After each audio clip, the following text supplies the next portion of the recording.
Père Raphaël, Monsieur le doyen, Mesdames, Messieurs, bienvenue à chacun et chacune d'entre vous.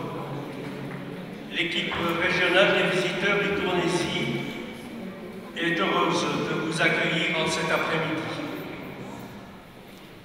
En 1992, Saint Jean-Paul II souhaitait instituer le 11 février de chaque année une journée mondiale des malades en lien avec la première apparition de Marie à Bernadette en 1858. Au nom de l'Évangile, l'Église est donc invitée à marquer une attention particulière aux personnes fragilisées, malades.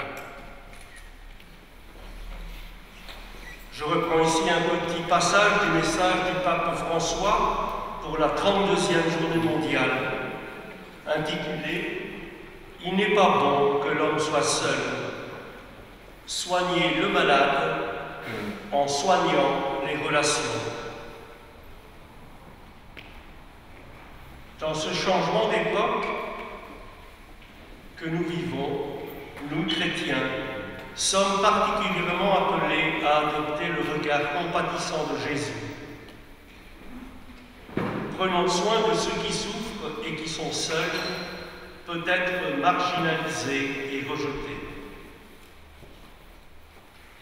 Avec l'amour mutuel que le Christ nous donne dans la prière, en particulier dans l'Eucharistie, guérissons les blessures de la solitude et de l'isolement, et ainsi coopérons pour contrer la culture de l'individualisme, de l'indifférence, du rejet, et pour faire grandir la culture de la tendresse et de la compassion.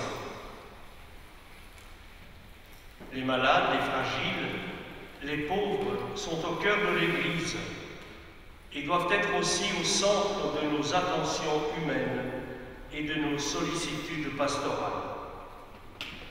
Ne l'oublions pas.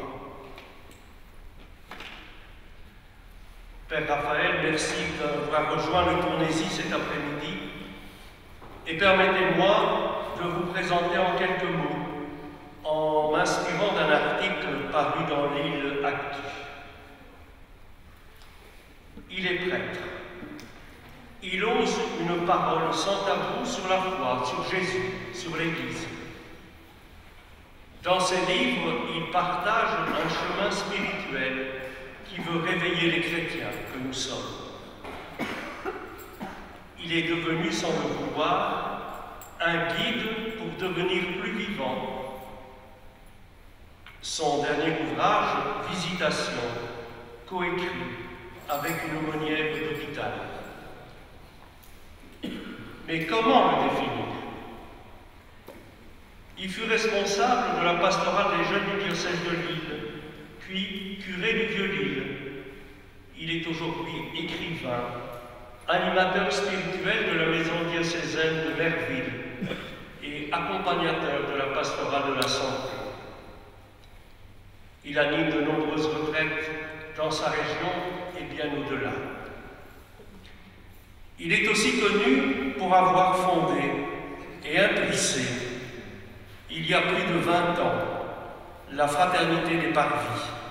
Toujours à l'œuvre, il en fait d'ailleurs toujours partie. Et pour terminer cette brève présentation, je reprends ses propres mots.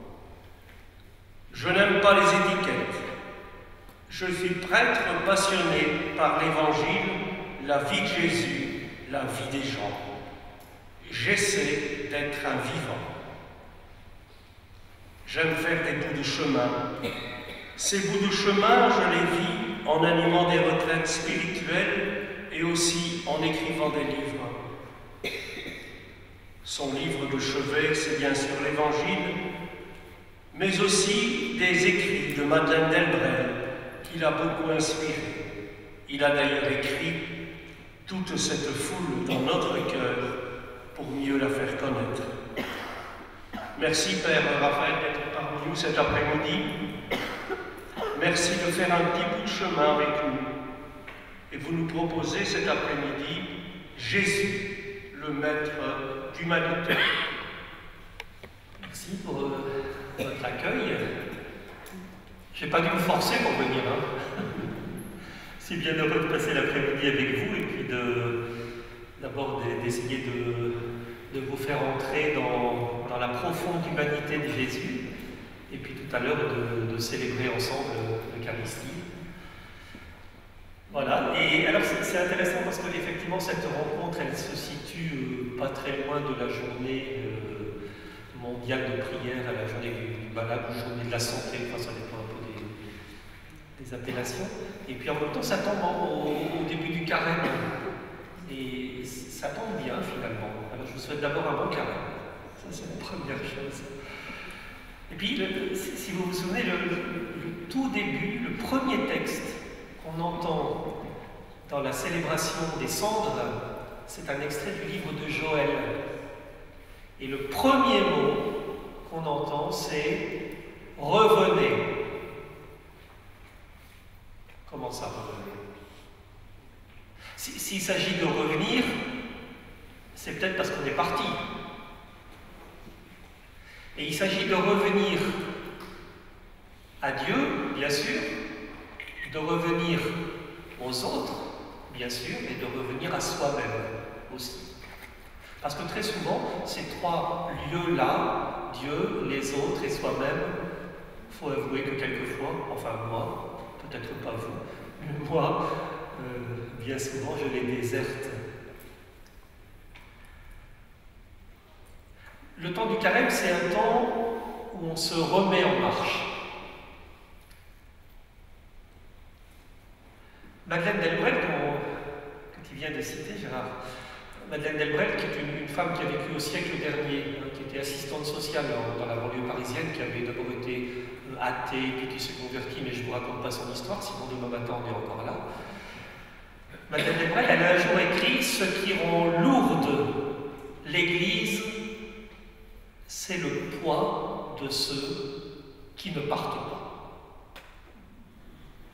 Et j'ai l'impression que pour nous, qui avons ce bonheur d'aller rencontrer, visiter des malades, chez eux, à l'hôpital, dans des institutions, eh bien, il y a sûrement quelque chose à entendre pour notre propre vie. Il s'agit de revenir. Et peut-être que le plus important, c'est pas d'abord de chercher le bon Dieu, peut-être que le plus important, c'est de chercher les autres. Parce qu'à chaque fois qu'on rencontre d'autres, il se pourrait bien que le bon Dieu se cache chez eux. Et c'est souvent aussi lorsqu'on rencontre d'autres personnes qu'on revient à l'essentiel de soi. Alors, moi je ne suis pas un escaladeur de paradis, j'attends plutôt que le paradis il s'installe en moi, et il s'installe souvent en moi, parce que je pars à la rencontre des autres. Et ça, je crois que dans la mission que nous vivons, que vous vivez, dans les visites que vous faites, avec les visiteurs de malades ou avec les loteries hospitalières, ou bien à titre tout à fait privé, eh bien, il me semble qu'il y a quelque chose de ça qui se passe. À chaque fois que nous prenons le risque d'aller rencontrer quelqu'un d'autre, il y a quelque chose du mystère de Dieu qui se joue là. Donc, ne le cherchons pas trop dans les nuages, on risquerait de ne trouver que du vent, mais cherchons-le plutôt dans la rencontre, parce que finalement, c'est quand même pour ça qu'on est fait. Alors, Madeleine Delbrel, dont je vous parlais tout à l'heure, c'est une femme qui écrivait ceci. On nous dit qu'il y a des missionnaires dans l'Église. Et le sermon de chaque année, ça nous invite à prier, à souffrir et à payer pour eux. Et nous savons que dans les bateaux de Bordeaux, de Marseille, elle aurait pu dire de Zeebrugge, ils partiront. Et que eux, ils doivent partir et que nous devons rester. Or, dit Madeleine, l'Église en marche depuis 2000 ans à travers le monde et à travers les mondes s'étonne de sentir sa marche si pesante du poids de ceux qui ne partent pas. Elle dit, nous n'avons pas le droit de choisir entre partir ou rester. Nous n'avons pas le droit de choisir entre partir ou rester. Nous sommes le tout petit doigt d'un immense corps en marche. Et donc, ça veut dire quoi? Ça veut dire que dès lors que nous allons à la rencontre de personnes qui sont fragilisées par la maladie, ou qui sont fragilisées par la vieillesse, eh bien, là où nous sommes, si nous y allons avec au cœur le souvenir, la mémoire vive de Jésus, nous sommes l'Église en marche. Autrement dit, quand je vais visiter quelqu'un, je ne vais jamais visiter quelqu'un en mon petit nom à moi. Il y a plus grand que moi en moi. Et peut-être que c'est dans cette dynamique-là qu'on pourrait essayer de réfléchir un tout petit peu cet après-midi. Mais je voudrais d'abord vous dire, parce que c'est un constat qu'on fait, c'est que très souvent, on n'a pas trop envie de se mettre en route. On n'a pas trop souvent envie de se mettre en route parce que très souvent, nous avons un peu peur de la rencontre. On a tellement peur de la différence. Et puis, on hésite quelquefois un peu à se mettre en route parce qu'on sent bien que ça va nous déplacer un peu, qu'on ne ressortira pas tout à fait d'une rencontre comme on l'était auparavant. Et ça, c'est pas nouveau. Si on va dans l'Évangile, on s'aperçoit que la plupart des passants de l'Évangile, c'était des gens qui aimaient bien en rester là. C'est rarement des gens qui veulent se mettre en route. Par exemple, vous vous souvenez de l'Évangile de la Transfiguration? On connaît tous ce texte, on l'entend au moins 2 fois par an. Ce texte, c'est l'histoire des disciples qui sont avec Jésus. Et ils voient bien que plus ils avancent, plus ça devient compliqué. Parce que les gens, ils ont envie d'arrêter Jésus. Il est trop libre, Jésus. Il décoiffe un peu quoi, les habitudes, il met du vent dans les voiles. Quoi. Bon. Et ça, pour les gens qui aiment bien l'ordre établi, c'est un peu gênant. Et les disciples, ils commencent un peu à avoir peur. Et un jour, Jésus, il les prend à l'écart, et il en emmène 3 à l'écart sur une haute montagne. Et quand ils sont avec lui sur une haute montagne, un petit peu à l'écart, ils arrivent à se rendre compte que la vraie vie, c'est de se mettre en route et de le suivre lui, quoi. Et ils vont retrouver dans cette rencontre avec lui l'audace de continuer le chemin. Ou bien, on connaît aussi l'histoire de Marie-Madeleine. Ce texte qu'on entend au petit matin de Pâques. Marie-Madeleine qui vient au tombeau avec ses huiles pour embaumer le corps de Jésus au petit matin de Pâques. Et Jésus lui apparaît, elle ne le reconnaît pas tout de suite. Et puis à un moment, elle le prend pour un jardinier, et à un moment, il lui dit Marie. Alors elle le reconnaît, elle reconnaît sa voix. Elle dit Rabouni, maître. Et tout de suite, elle a envie de s'accrocher à lui. Et qu'est-ce qu'il lui dit? Allez, lâche-moi, ne me retiens pas. Et ça, nous, quelquefois, on est comme ça. Enfin, peut-être pas vous, mais moi, je suis comme ça quelquefois. On a quelquefois tendance à vouloir s'approprier les gens. Ou s'approprier, une fois pour toutes, les images de Dieu. Ou s'approprier, oui, ce qu'on a vécu avec les autres, en rester là. Et qu'est-ce qui se passe à ce moment-là? Jésus dit, allez, ne me retiens pas et va en Galilée. Remets-toi en route. C'est tout le temps comme ça dans l'Évangile. Et puis, un autre texte, un texte qu'on écoute aussi au moment de Pâques, l'histoire des pèlerins d'Emmaüs. Vous savez, c'est Cléophas et son compagnon qui ont vécu avec Jésus, qui le connaissent. Là, ils sont déçus parce que Jésus, leur ami, a été arrêté, il a été mis à mort. Oh, bien sûr, il y a des femmes qui ont raconté qu'elles l'avaient vu vivant. Enfin, c'est des histoires de femmes. Alors, ils s'en vont ils s'en vont tout tristes, ils quittent Jérusalem. Et Jésus va venir à leur rencontre. Et il va les remettre dans un bon sens. Et quelquefois, nous, on est comme ça aussi. Enfin, peut-être pas vous, mais moi, je suis comme ça aussi quelquefois. C'est qu'à certains moments, quand la vie, elle ne tourne pas exactement comme on aurait voulu, ben, la tentation, c'est de baisser les bras et de se mettre à tourner le dos à la vraie vie. Or, le Christ, tout le temps, il nous remet en route. Ça, c'est sa marque de fabrique. Dès lors que nous sommes invités, dès lors que nous nous sentons invités à nous remettre en route, alors il y a sûrement quelque chose du Saint-Esprit qui nous pousse un peu à sortir de nos maisons. Et c'est ce que nous faisons lorsque nous allons visiter des malades, des personnes fragilisées par la vieillesse ou par la maladie. C'est l'Esprit qui travaille en nous. Et donc, ce n'est pas simplement une petite décision personnelle, je vais aller voir telle personne pour lui faire plaisir, non, il y a quelque chose. Dès lors qu'on part à la rencontre de quelqu'un, il y a quelque chose de Dieu qui se joue en nous. Ça, c'est la foi profonde des chrétiens, ça.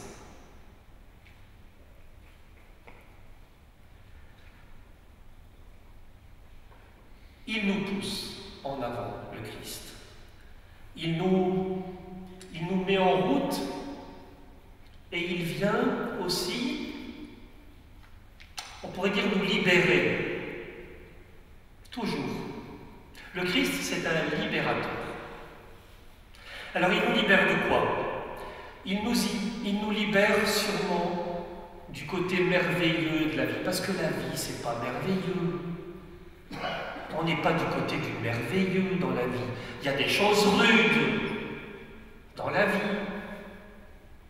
Et quelquefois, on aurait tendance à mettre un petit peu de, vous savez, de vernis spirituel sur les trucs qui sont un peu durs. Alors on met une petite couche de vernis spirituel et tout ça, un peu. Mais le Christ, il nous libère de ça. Il nous apprend la grandeur de la vie. Il nous apprend la profondeur de la vie. Mais pas le merveilleux. Il nous libère du merveilleux, le Christ.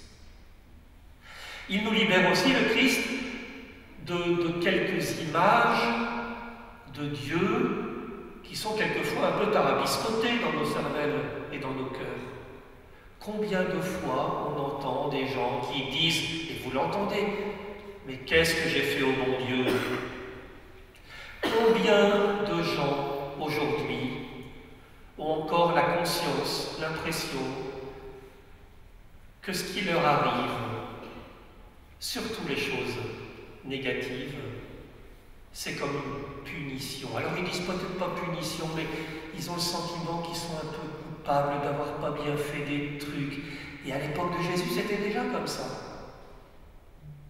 Et le Christ, il nous sort complètement de cette idée d'un Dieu qui viendrait pour régler ses comptes avec nous et qui nous ferait payer des choses. Le Christ, il nous sort de ça, définitivement. Et puis, qu'est-ce qu'il fait le Christ aussi? Il nous sort d'une certaine idée, pas très juste, de la religion, qui, quelquefois, nous semble être comme un lieu de commerce avec Dieu. Si je fais ça, Seigneur, tu me donneras ça. Si je vis comme ceci, il y a encore plein de gens, et nous en sommes aussi, toujours un peu, on est toujours un peu dans une logique commerciale avec Dieu. Le Christ, il nous sort de ça. Il nous libère de ça. Et puis, il nous libère aussi d'une certaine désespérance que nous avons sur nous-mêmes ou sur les autres. Parce que quelquefois, on est tous un peu comme ça. Il y a des moments où on n'arrive plus à croire en nous. Il y a des heures dans notre vie où on désespère de nous-mêmes, on se dit « je ne vais pas y arriver ». Le Christ, il nous sort de ça. Et quelquefois, il nous sort aussi de l'idée que telle ou telle personne, elle est dans une situation qui est définitive. Il nous sort de ça, le Christ. Il nous libère de la désespérance sur nous-mêmes et sur les autres. Tout l'Évangile est marqué par cette libération-là. Alors, si nous voulons nous mettre en route, eh bien, il s'agit d'essayer de vivre un peu à la mode de Jésus. Non pas à la mode de chez nous,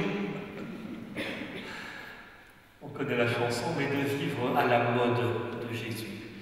Et j'ai l'impression que le Christ, et je dis ça parce que c'est en lisant l'Évangile que je vois ça, on dirait que le Christ, sa passion unique, c'est de rendre l'autre vivant, c'est de déployer les gens qu'il rencontre. Il ne fait à longueur de l'Évangile que rencontrer des gens un peu ratatinés sur eux, et sa passion à lui, c'est de sortir les gens et de les mettre debout. Pas à genoux, pas à plat ventre, debout. Et le signe de la résurrection, ça dit quelque chose de ça. La résurrection, c'est le signe d'un Seigneur qui se relève de la mort et qui nous relève de la mort. Et dans 40 jours moins 2, eh bien c'est ça qu'on fêtera. Nous allons fêter notre relèvement. Dès lors, si nous choisissons d'être les disciples de Jésus, il nous faut apprendre de lui cette haute qualité d'existence à laquelle il nous invite. Une haute qualité d'existence. Je ne sais pas en Belgique, mais en France, il y a des normes quand on construit des bâtiments.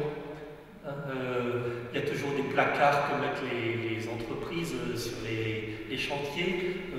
Ce bâtiment est construit selon les normes HQE, haute qualité environnementale. Moi, j'ai l'impression que ça, l'Évangile, ça plaque sur nous une étiquette qui dit cet homme-là, il va être construit selon la norme d'une haute qualité d'existence. HQE, la norme HQE pour nous. Ça, c'est très important. C'est à ça qu'il nous appelle le Christ.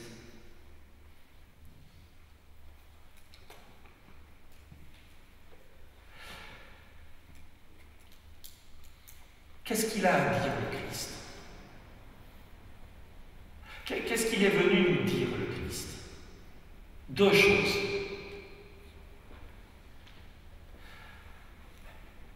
Que nous sommes des fils ou des filles. Ça, il comprend ça, Jésus, quand il plonge dans l'eau du Jourdain. Quand il descend dans l'eau du Jourdain, il comprend, comme peut-être personne encore avant lui, il comprend comme personne que sa vie, il ne la tient pas de lui-même. Sa vie, il la reçoit de quelqu'un d'autre. On pourrait dire qu'il prend conscience dans l'eau du baptême que Dieu, c'est sa source. Et que lui, il est comme un torrent qui coule de la source.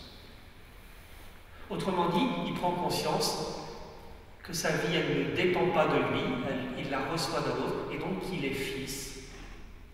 Et ça, c'est le premier mot de notre vie. Et on ne peut pas aller voir des gens, aller visiter, sans penser que la personne que nous avons en face de nous est un fils ou une fille de Dieu, et que sa vie, elle est bien plus grande que ce que nous avons à voir. Ça, c'est essentiel. La vie, elle est infiniment plus grande que ce que nous en voyons. Il vient nous dire que nous sommes des fils ou des filles, et il vient nous dire aussitôt que nous sommes des frères ou des sœurs. Et ça, c'est les deux mots clés de la vie. Nous sommes des fils ou des filles, nous sommes des frères ou des sœurs. Voilà, la conférence est terminée. Je vous souhaite un bon dimanche. Tout est là. Des fils, des filles, des frères, des sœurs. Et c'est sur cette parole-là, sur cette expérience qui est celle de Jésus, que nous sommes invités à construire notre vie, et pas seulement notre vie, mais aider d'autres à construire leur vie aussi sur ces deux mots-là, qui ne sont pas que des mots, qui sont deux réalités. Alors si nous voulons devenir des fils, des filles, des frères et des sœurs, eh bien, la plus belle école, c'est de regarder le Christ. C'est de regarder le Christ. Et il nous apprend, Jésus, deux réalités, quatre réalités, quatre postures, quatre façons de nous tenir dans la vie, quatre postures, quatre façons d'être. Et j'ai l'impression que si nous voulons vraiment témoigner de ce Seigneur qui nous fait vivre, on ne serait pas ici si le Seigneur ne nous faisait pas vivre, eh bien, il y a comme quatre postures à déployer dans notre vie. Et ces quatre postures, elles peuvent se déployer dans le quotidien de notre vie, avec nos conjoints, avec nos familles, avec nos amis, avec quatre façons d'être, mais qui peuvent aussi se décliner dans les visites que nous faisons, dans les homes, dans les hôpitaux ou à domicile. Quatre postures. Et on pourrait dire qu'au pays de Jacques Brel, on pourrait parler d'une valse à 4 temps, mais qui va devenir une valse à 1000 temps tout à l'heure. Bon, on va tourner un peu plus. Mais c'est comme une valse à 4 temps.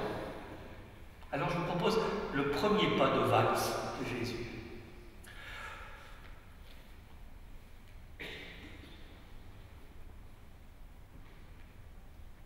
Le premier pas de valse de Jésus, c'est d'être là. Vous allez dire, c'est une banalité à pleurer ce que tu racontes. Mais c'est une banalité à vivre, surtout. Il s'agit de la première attitude constante de Jésus dans l'Évangile, c'est d'être là. Quand il est là, il est là. Quand il est avec quelqu'un, il est avec quelqu'un. Or, nous, quand on est avec quelqu'un,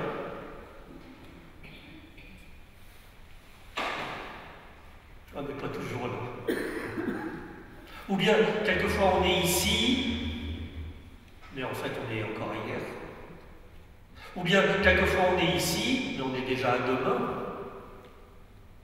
Lui, quand il est là, c'est constant dans l'Évangile. Par exemple, vous vous souvenez de cette belle rencontre de Jésus avec Bartimée.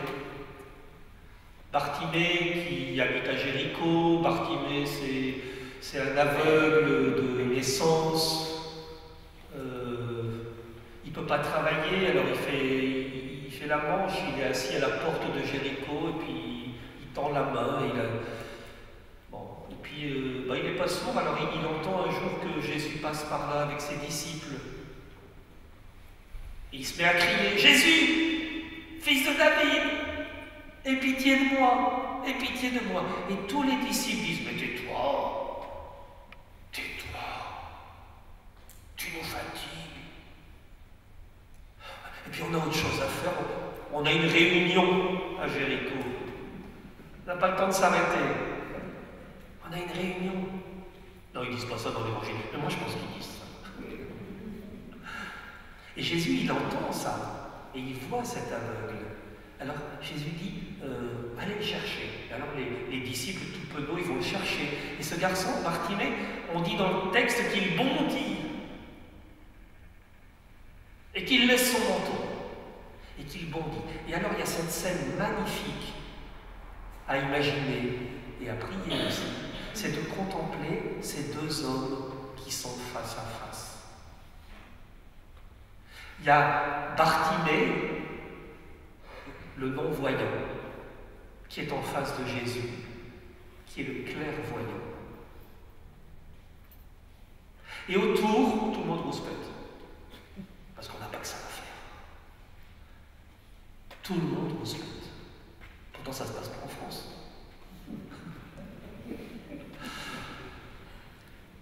Tout le monde rouspète. Quand il est là avec quelqu'un, il est là pour cette personne. Une autre fois, Jésus il est invité à un banquet un peu mondain. Et puis, bon, il y a tout le gratin religieux qui se trouve là-bas. Et puis, il y a une femme qui entre comme ça, par la porte de côté. Elle arrive avec un flacon de parfum, de grand prix. Et qu'est-ce qu'elle fait? Elle va verser le flacon de parfum de grand prix sur les pieds de Jésus. Et les gens y regardent. Et les gens disent, mais enfin, elle est folle. Et puis elle essuie les pieds de Jésus avec ses cheveux. Les gens disent, mais qu'est-ce que c'est que cette femme? Et tout le monde rouspète. Encore une fois, tout le monde rouspète. Dans l'évangile, tout le monde rouspète tout le temps. Et ils disent, mais elle aurait mieux fait de dépenser cet argent pour le donner aux pauvres, patati patata. Or, Jésus, il est avec elle. Il se laisse saisir par la folie de cette femme. Elle est excessive, cette femme. Là, il se laisse toucher par ça. Quand il est là, il est là. Une autre fois,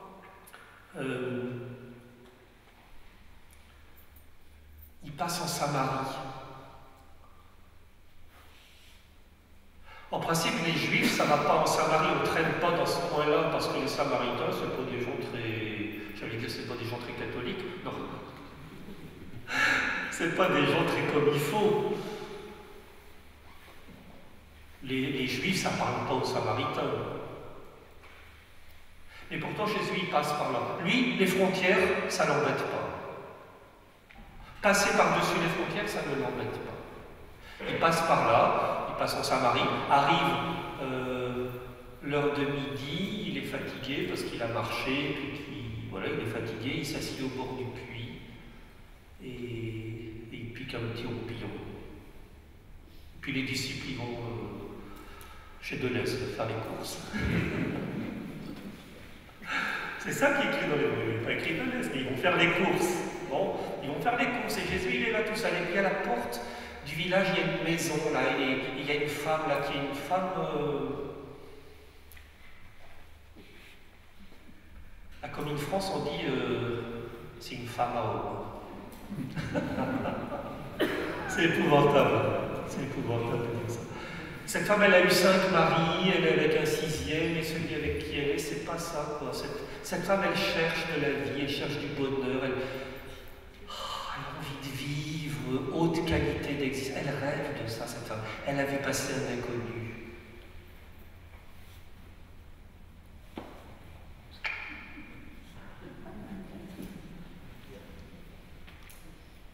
Il va voir. On ne sait jamais. Et c'est magnifique, je ne ris pas de cette femme, parce que je trouve qu'elle est magnifique, cette Samaritaine. Elle cherche la vie, elle a vu passer un inconnu et des inconnus qui ne sont jamais passés dans le village. Elle va voir, qu'est-ce que vous voulez? Et alors elle va tourner autour de Jésus. Là. On ne va pas chercher de l'eau à midi. Hein. On ne va pas chercher l'eau, on va la chercher le matin, à la fraîche. Mais il est midi, elle prend sa cruche, et elle va tourner autour du puits. Et puis, Jésus se réveille et Jésus, il va avoir l'audace d'ouvrir le dialogue. Donne-moi à boire. Quoi? Tu me demandes à boire? Moi, elle attendait que ça, cette dame. Elle attendait qu'une chose, c'est que le dialogue se crée. Et c'est magnifique, ça. C'est magnifique. Mais Jésus, il va partir de cette fragilité de cette femme, de ce manque de cette femme, pour entrer au dialogue avec elle. Et alors c'est très bon parce qu'ils sont là l'un avec l'autre. Quand il est là, il est là. Il est là pour elle.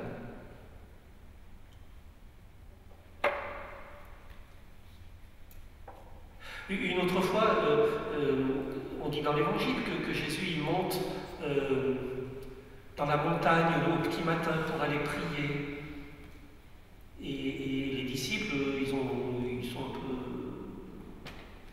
du mal à se réveiller le matin, alors ils se réveillent, mais quand ils se réveillent, il n'est déjà plus là. Alors ils roulent leur natte, et puis ils vont voir, il n'est pas là, où est-ce qu'il est, et puis ils sortent, et puis ils vont dans la montagne pour le rencontrer. Et qu'est-ce qu'ils voient? Qu'il est là, dans le secret, dans le silence, il prie. Il est là. Il est là. Avec son cœur. Alors, les disciples vont dire, mais tout le monde te cherche. Viens vite. À Capharnaüm, on a besoin de toi. Là, il y a plein de gens. On a amené tous les malades du village et les alentours. Viens vite. On a même installé une plaque en cuivre en disant, ici, Jésus guérit. Non, ils ne disent pas ça. Et Jésus dit, non. Allons ailleurs. Allons ailleurs. Magnifique cette posture de Jésus. Quand il est là, il est là. Eh bien moi je pense que cette première attitude profondément humaine de Jésus, elle est profondément humanisante pour ceux et celles qui le rencontrent. Quel bonheur de rencontrer quelqu'un qui a le temps d'être là. Quel bonheur de rencontrer quelqu'un qui est là et qui vient pour moi. Et ça, c'est notre attitude quand nous allons visiter. Et donc, si nous voulons devenir humains, puisque c'était le titre, Jésus comme maître d'humanité, si nous voulons devenir plus humains dans notre vie ordinaire, mais aussi dans notre mission de visiteur, si nous voulons devenir plus humains, commencez par apprendre à être vraiment humains. Alors bien sûr, on a forcément besoin d'une montre, mais il ne faut pas qu'elle devienne notre maître. Il ne faut pas que nous devenions esclaves du temps. Être là. Autrement dit, ne pas nous laisser entraîner dans une course qu'on ne maîtrise plus, mais peut-être avant nos visites et après nos visites. Se poser un tout petit peu, plutôt que d'enchaîner. Peut-être qu'avant d'entrer chez quelqu'un, on peut dire, Seigneur, passe devant. Passe devant moi. S'arrêter une seconde pour se dire ça. Allez, Seigneur, passe devant. Et puis quand on a terminé une visite, peut-être prendre un peu de temps dans le silence pour recueillir ce qu'on vient de vivre avec cette personne. Il n'y a pas de petite personne. Il n'y a pas de petite visite. Il n'y a pas les gens qui valent le coup et de l'autre côté des gens qui ne valent pas le coup. Ça n'est pas vrai.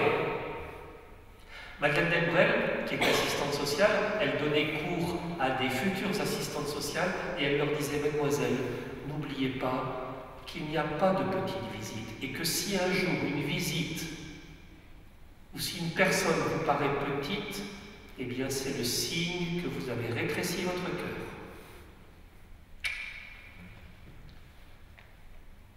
Il n'y a pas de petite visite. Si une visite devait vous paraître petite, ce serait le signe que vous avez rétréci votre cœur. Ça, c'est la première posture, le premier pas de danse, le premier pas de la valse de Jésus. Donc aussi, ne pas penser quand nous allons visiter des gens que nous avons une mission à accomplir, ne pas croire que nous venons sauver les gens, c'est déjà fait. C'est déjà fait. Ne croyons jamais que nous avons les gens à sauver. Ils sont sauvés. Depuis le matin de Pâques, l'humanité est sauvée. Ça fait une chose de moins à penser. Ce n'est pas notre affaire. Nous sommes là peut-être pour permettre à d'autres d'entrer dans ce mystère du salut. Et on pourra y revenir tout à l'heure. La deuxième posture de Jésus, c'est que il est à l'écoute. Tout le temps dans l'Évangile, on voit que Jésus est à l'écoute. Quelquefois, on pense que Jésus, c'est d'abord quelqu'un qui parle. Mais Jésus, c'est pas d'abord quelqu'un qui parle. Jésus, c'est d'abord quelqu'un qui écoute. Et si vous allez voir dans l'Évangile, vous allez voir que tout le temps, il est attentif à ce que les autres ont à lui dire, et il est attentif aussi à ce que son Père cherche à lui dire. Et donc, c'est la deuxième posture humaine de Jésus, c'est qu'il est à l'écoute profondément. Revenons à Jéricho. Quand il se retrouve face à Bartimée, il ne lui dit pas bon, maintenant je vais te guérir, je vais te... Non, Jésus dit qu'est-ce que tu veux que je fasse pour toi? Ça, c'est magnifique de délicatesse. Qu'est-ce que tu veux que je fasse pour toi? C'est quoi ton désir profond? Mais Seigneur, que je vois. Alors, vois. Tout le temps, il est à l'écoute du désir profond de l'autre.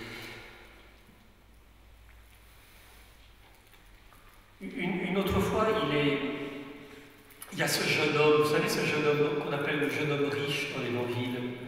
Il est sympathique aussi, celui-là. Ils sont tous sympathiques. Hein. Mais celui-là, il est particulièrement sympathique parce que c'est un jeune homme qui a fait ce qu'il pouvait pendant sa vie et tout bien fait. Hein. C'est un garçon comme il faut. C'est un bon juif. Il a fait tout, il a observé les commandements et tout ça. Enfin, il est bien propre sur lui, quoi. Il est propre sur lui. C'est tout bien. Bien, chapeau, bravo. Il est bien, je pense. Les gens, ils disent ça en le voyant. Il est bien ce garçon. N'empêche qu'il y a quelque chose qui ne va pas dans sa vie, c'est qu'il court vers Jésus et qu'il dit, bon maître, qu'est-ce que je dois faire pour avoir la vie éternelle? La vie éternelle, c'est pas après la mort. La vie éternelle, c'est déjà ici. Qu'est-ce que je dois faire pour être vraiment vivant? C'est ça qu'il veut, ce garçon. Et quand Jésus le regarde, il se met à aimer ce garçon parce qu'il trouve qu'il y a une quête essentielle en lui. Il a tout bien fait. Hein. Et Jésus lui dit, mais qu'est-ce que tu as fait déjà? Il dit, j'ai tout fait, j'ai tout bien fait. Enfin, j'ai tout fait. Comment vous l'écrivez? J'ai tout fait. Ah, c'était correct, hein, bien, les commandements, réglo, quoi, enfin, un petit gars réglo. N'empêche que, il ne suffit pas d'être réglo pour vivre. Il ne suffit pas d'être réglo pour vivre. Et Jésus, il va aller chercher le désir profond de ce garçon. Il va lui dire, mais c'est bien ce que tu as fait, mon gars, c'est bien, t'es un petit gars bien. Enfin, je traduis l'Évangile, hein, mais t'es un petit gars bien, mais il y a quand même quelque chose qui te manque, quoi. Allez, va, remets-toi en route. Ne fais pas de ton... Hein, de tout ce que tu as bien fait, n'en fais pas une richesse. Peut-être qu'il était d'abord riche de lui-même, ce garçon. Allez, va, vends, donne, et puis viens, suis-moi. Entre dans une histoire, entre dans une relation. Et le Seigneur, en l'écoutant, il va remettre ce garçon en route. C'est magnifique, ça.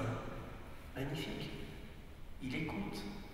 Ou bien une autre fois, quand ils sont après Pâques, les disciples ils sont repartis sur le bord du lac de Tibériade et ils se mettent à la pêche. Et puis les filets sont vides, ils ont travaillé une fois, 2 fois, 3 fois, ils ont lancé des filets. À chaque fois qu'ils les remontent, il n'y a rien. Et Jésus, il est là sur le rivage. Leurs filets sont vides et monsieur est sur le rivage. Et au lieu de leur dire, qu'est-ce que c'est? Regardez, c'est moi le ressuscité, attention, ça va aller mieux demain. La première parole que Jésus leur adresse, c'est « Et les enfants, vous avez les poissons ?» Il les interroge sur l'essentiel de leur vie. Vous avez de quoi vivre, les amis? Vous avez de quoi vivre? Ça, c'est la première question de l'Église. La première question que nous avons à poser aux gens que nous rencontrons, c'est pas d'abord de leur parler du bon Dieu. La première question importante à poser aux gens, c'est comment ça va ta vie?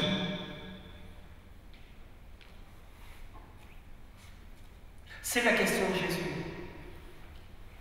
Mettre l'autre en parole. Mettre l'autre en parole. Et ne pas penser le bonheur de l'autre pour lui. Ça, c'est bon pour tous les totalitarismes.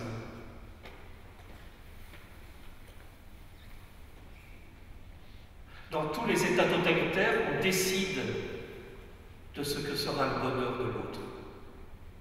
Du côté de l'Évangile, on est devant un Seigneur qui nous questionne. Qu'est-ce que tu veux? C'est quoi ton désir? Eh bien, je vais t'aider à déployer le meilleur de toi.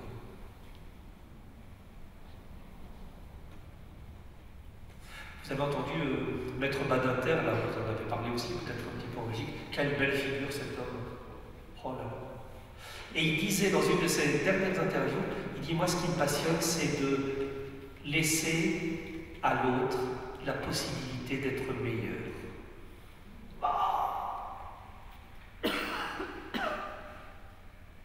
Ce qui me passionne, c'est de laisser à l'autre la possibilité de devenir meilleur. Mais là, on est dans l'Évangile. Et le Christ, à longueur d'Évangile, il est dans cette logique. Il y a aussi cette femme-là, la femme adultère, comme on dit. Cette femme, elle vit avec un homme, ou elle a des relations avec un homme, et voilà, on ne va pas condamner cette femme, c'est pas le propos de l'Évangile que de condamner qui que ce soit, mais en tout cas, ce qui est certain, c'est qu'il y a des gens qui en veulent à Jésus, parce qu'il les agace, Jésus. Alors ils vont essayer de le coincer, et ils vont se servir de cette femme pour coincer Jésus. Alors, ils vont aller chercher cette femme et la prendre en flagrant délit d'adultère. Vous voyez ce que ça veut dire? Ils vont aller la sortir de son lit. Elle est avec son amant dans son lit. Ils n'ont rien à faire de cette femme. Ils veulent simplement l'attraper, s'en servir pour faire tomber Jésus. On peut dire des gros mots dans une église? Ici, oui. C'est des salauds. Des salauds. C'est le seul mot qui va. Des salauds. Ils n'ont que faire de cette femme. Ils vont l'attraper, ils vont la jeter devant Jésus, et puis ils vont narguer Jésus. Alors Jésus, qu'est-ce qu'elle a loin dit à propos des femmes adultères? Moïse a bien dit qu'il fallait les lapider. Et toi, qu'est-ce que tu dis? Vous les entendez là? Et ils ont un sourire.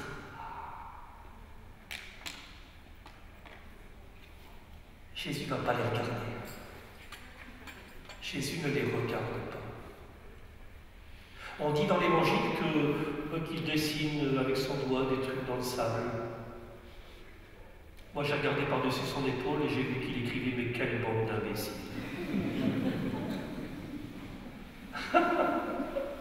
C'est ça qu'il écrit, Jésus. Et alors, il ne regarde même pas cette femme. C'est bouleversant, il ne la regarde pas parce qu'il ne voudrait pas que son regard croise cette femme et qu'elle interprète mal son regard et qu'elle soit encore plus terrorisée, quoi. Parce que cette femme, elle sait qu'elle va mourir. Elle sait qu'elle va mourir. Alors Jésus veut dire que celui qui n'a jamais péché lui jette la première pierre et la suite on la sait, hein, c'est les plus vieux qui s'en vont les premiers. Et puis quand il n'y a plus personne, alors là il relève la tête. Et il est là pour elle. Il est là pour elle. Alors, personne ne t'a condamné? Non. Allez, va. Change ta vie. la renvoie. Et on ne sait pas ce qu'elle deviendra, cette femme, peu importe. Mais encore une fois, il va mettre en parole cette femme. Personne t'a condamné? Non.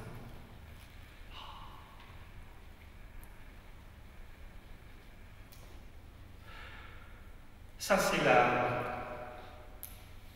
la seconde posture humaine, incroyablement humaine de Jésus. Il met l'autre en parole. Et ça, quand nous allons visiter des gens, ben c'est ce qui nous est demandé. C'est quoi ton désir? Comment ça va ta vie? C'est l'unique parole. Ça va la vie? Ne pas arriver comme des gens qui savent. Comme des gens qui ont des réponses même aux questions que les gens ne se posent pas. Quelquefois on est spécialiste, quelquefois on a des réponses aux questions que les gens ne se posent pas. À un certain moment dans l'Église on est comme ça. On a quelquefois des réponses aux questions que les gens ne se posent pas. Être vraiment là, être profondément à l'écoute de la vibration du cœur de l'autre. Ça, c'est les attitudes humaines que nous appelons Jésus et qui deviennent humanisantes pour celles et ceux que nous rencontrons. La troisième posture de Jésus, le troisième pas de danse de Jésus, c'est d'avancer à main nue, d'avancer comme un pauvre. Pas bardé de savoir, de livres, de connaissances. Non, Jésus, il avance à main nue. Quand il appelle des disciples à le suivre, il ne sait pas s'ils vont répondre. Il lance un appel et il se présente pauvrement. Si tu veux, suis-moi. Quand il envoie les disciples au-devant de lui, 2 par 2, pour aller dans les villages où lui-même devait aller, il ne leur dit pas quand vous partez, prenez votre pique-nique, prenez, on ne sait jamais, prenez 2 paires de sandales, 3 tuniques et 4 bâtons, et puis n'oubliez pas le porte-monnaie. Non, il dit quand vous partez à la rencontre des gens, partez libre, quoi, partez libre. Oh, une tunique, ça suffit. Hein. Un peu de monnaie, mais il faudra peut-être d'avoir des billets avec vous. Hein. Et puis, quand vous entrez dans une maison, mangez ce qu'on vous donnera, n'arrivez pas comme ça avec... non, mangez ce qu'on vous donnera. Et puis, si on ne veut pas vous recevoir, vous inquiétez pas, continuez votre chemin. Il ne fait pas de ses disciples des placeurs d'assurance vie.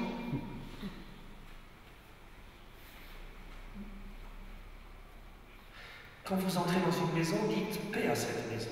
Le royaume de Dieu est tout proche de vous. Ah, voilà ce qu'il faut dire. Autrement dit, il y a une vie en vous. Il y a une vie qui est là. Il nous fait ministre de cette annonce-là. Que la vie, elle n'est pas loin de nous. Et que même la vie, elle est au cœur de notre cœur. Et nous sommes, quand on va visiter les ministres de cette vie-là, nous sommes comme des sourciers. Pas des sorciers, des sourciers.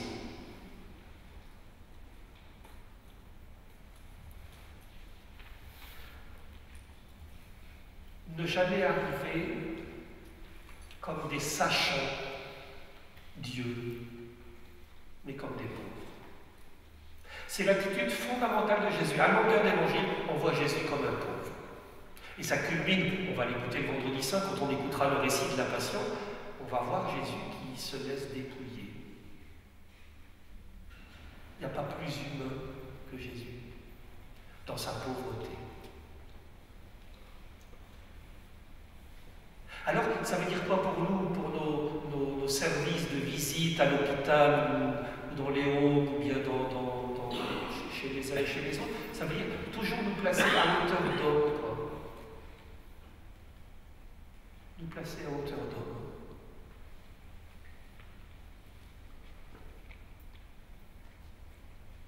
Et lorsque on peut se placer à hauteur d'homme, que si on consent soi-même à notre propre fragilité, parce que, allez, il faut le dire à personne, mais on est quand même tous des gens fragiles. Il n'y a pas d'un côté les gens fragiles et puis de l'autre côté les... C'est pas comme ça, la vie. On est tous des gens fragiles. C'est ce qui fait la grandeur de notre humanité, c'est que nous sommes des gens fragiles et qu'on va marcher ensemble et on va s'aider à vivre. Mais ça devient intéressant. On est là pour s'aider à vivre. Madeleine d'Hembel, elle disait, nous avons été créés pour nous aider à être bons comme des enfants du bon Dieu. C'est notre vocation profonde, ça, de nous aider à être bons comme des enfants du bon Dieu. C'est dans notre fragilité de faire la route ensemble.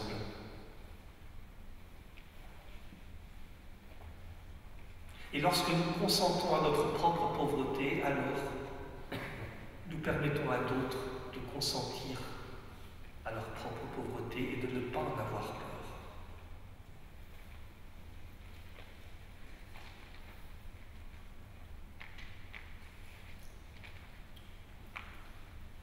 C'est le troisième temps de valse, troisième pas de valse humaine et humanisante de Jésus. Et puis le quatrième pas de danse, cette valse à 4 temps, c'est que Jésus, on sent que sa passion, son bonheur, sa joie, c'est de laisser les gens exister.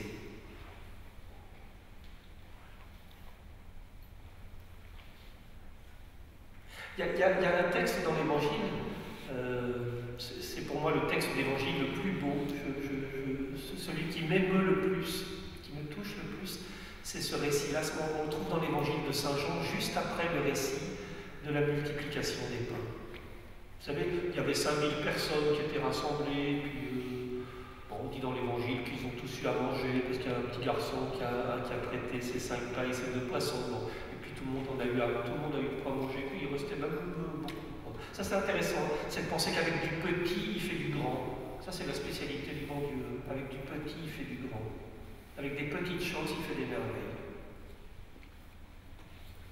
Toujours est-il qu'il nourrit la foule, il y a 5000 personnes qui ont de quoi manger, et puis après, les gens, ils sont là, ils continuent. Quand on a fait un bon repas, on aime bien que ça tarde un petit peu, on reste à table, on reste pas à table, ils sont assis sur l'herbe, et puis ils continuent à parler, tout ça. Et puis Jésus dit, maintenant je vais vous dire quelque chose. Alors je vous écoute. Je vais vous parler d'un autre pain, parce que celui que vous avez mangé, c'était bon. Ah oui, c'était bon. Mais il y a un autre pain, parce que ceux qui mangent ce pain-là, ils vont mourir un jour ou l'autre, mais il y a un autre pain, ceux qui en mangeront, ils ne mourront jamais. Comment? Alors les gens ils se regardent, mais parle-nous de ce pain-là. Et Jésus dit, je vais vous parler du pain de vie. Oh oui, parle-nous du pain de vie. Et Jésus dit, je suis le pain de vie. Et à partir de ce moment-là, dit Saint Jean, tout le monde s'en va. Tous. Plus personne. S'en vont tous. Et il n'y a plus que les 12 disciples qui sont là autour de Jésus. Et qui se regardent en disant, je suis le pain de vie, pour qui il se prend, quoi. Il en rajoute peut-être un peu, puis peut-être que tous ces gens qui sont bons, ils ont peut-être raison de partir aussi, parce que là, où est-ce qu'ils nous emmènent, là? Où est-ce qu'ils nous emmènent? Et alors Jésus, il sent bien que ses disciples, ils sont troublés par le départ des autres. Vous n'êtes jamais troublés, vous, par le départ des autres? On est troublé quand quelqu'un s'en va. On est troublé quand dans notre église, quelquefois il y a des gens qu'on voit plus. Alors moi ça me trouble profondément. Et quelquefois je me dis, ils sont partis, ceux-là ils ont bien raison. Parce que quand on voit ce qu'on voit et quand on entend ce qu'on entend, on a raison de penser ce qu'on pense. Non mais c'est vrai, quand on voit c'est vrai, dans nos églises on voit quand même des gens qui ont été quelquefois très engagés, puis à un jour ils disparaissent de la circulation, c'est pas pourquoi. Et ça nous interroge. Et les disciples, ils ont dû se poser cette question-là. Ils ont dû se dire, mais peut-être qu'ils ont raison de partir après tout. Non, mais...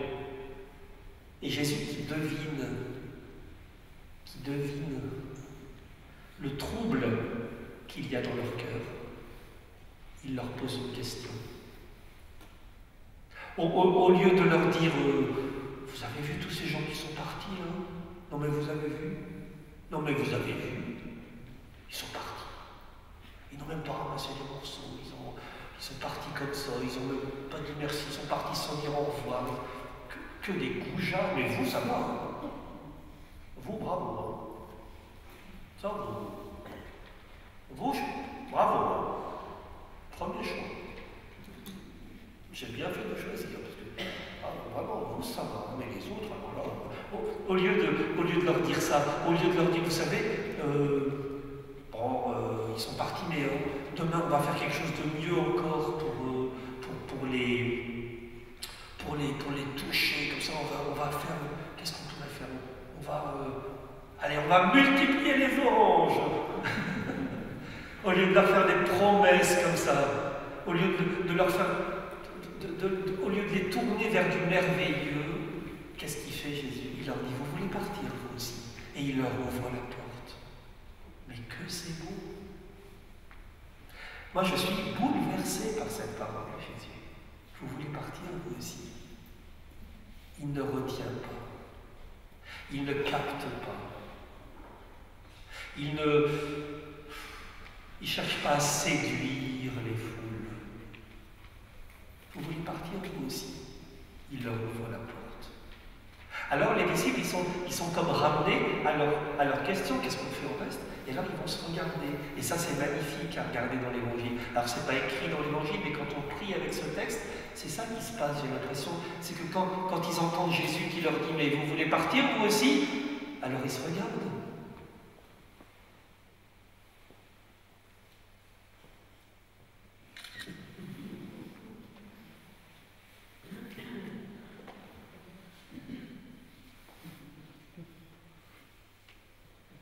Et ils se regardent et ils vont chercher dans le regard des autres de quoi tenir une réponse. Et alors il y a Pierre qui va dire, mais Seigneur,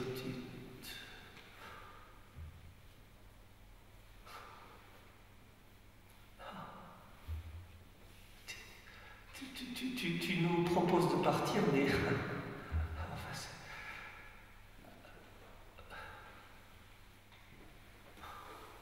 à qui irions-nous, Seigneur? C'est toi qui as les paroles de la vie, et il reste. C'est bouleversant ce texte de l'Évangile. C'est bouleversant. Un Seigneur qui se passionne pour la liberté de l'autre, plus que pour les réponses que l'autre va lui donner. On n'est pas devant un Seigneur qui veut nous attraper, nous formater, qui aurait besoin qu'on soit là pour qu'on soit sauvé. Non, la passion de Jésus, c'est qu'on vive ce que nous avons infiniment au fond de nous désir de vivre. Il aime la liberté humaine plus que tout. Ça, c'est la grandeur de l'humanité de Jésus.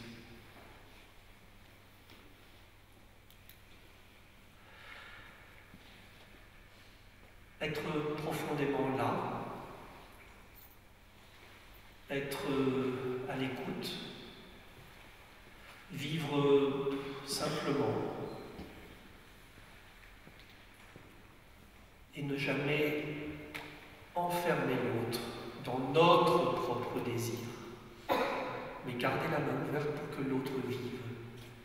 Voilà 4 postures profondément humaines de Jésus, qui deviennent pour nous profondément humanisantes parce qu'il les vit pour nous et qui peuvent nous rendre plus humains et permettre que dans nos rencontres, ici et là, à l'hôpital, à la maison, dans les homes, nous devenions humanisants pour celles et ceux que nous rencontrons.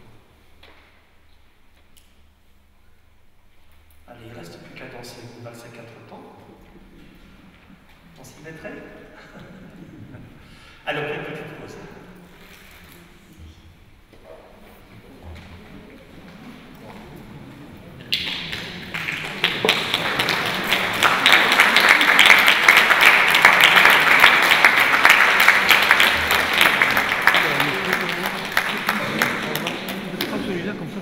Déplacer avec celui-là.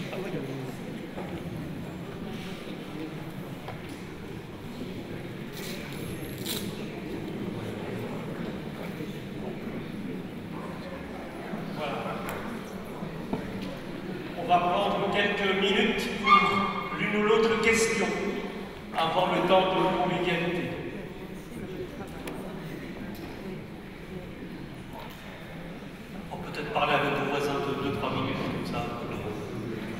saisir des questions si vous voulez. Ça propose d'abord. Vous levez la main, comme ça on va vous repérer.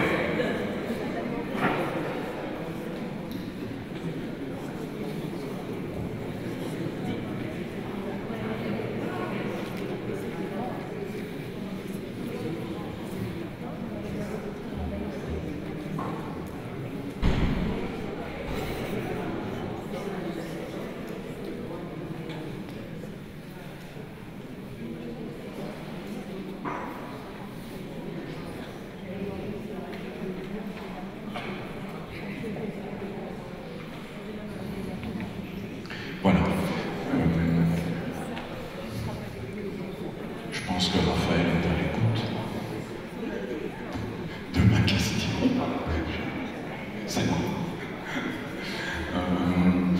Je précise, je ne suis pas visiteur de malades, mais bien sûr, il m'arrive de visiter des malades en fin de vie, soit des proches ou des amis. Et dernièrement, j'ai quand même été très mal à l'aise à un moment donné parce que je suis vraiment déstabilisé quand une personne me dit « je prie pour m'en aller ». Je prie pour m'en aller, pour qu'on me laisse partir. C'est plus une vie. J'ai répondu par un silence peut-être pas très juste, mais j'étais vraiment déstabilisé. C'était une personne très croyante. Et donc, ça me remue, ça me pose aussi la question de l'aide à mourir. Voilà, je voudrais savoir ce que tu en penses.